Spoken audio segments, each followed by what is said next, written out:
नमस्कार मित्रांनो, उन्हाळा बघा कडक पडला आता, लय गरम होत आहे आणि पिपरण असणं लय महत्वाचं आहे आता बघा जनावरांसाठी।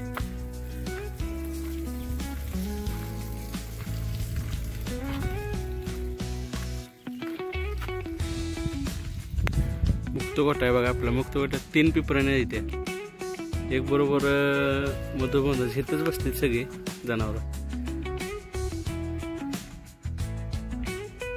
त्याही पिपरणी सावली आत येते, कडेच्या पलीकडल्या पण येते।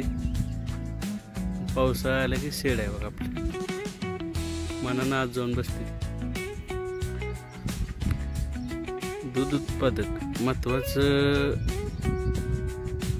मुक्तगोठा असणं लय महत्वाचं आहे। तुमचं 70% काम असते, पाणी दाखवणं म्हणा, भरत नाहीत, 15-20 दिवस धुतले नाही तरी चालते ते।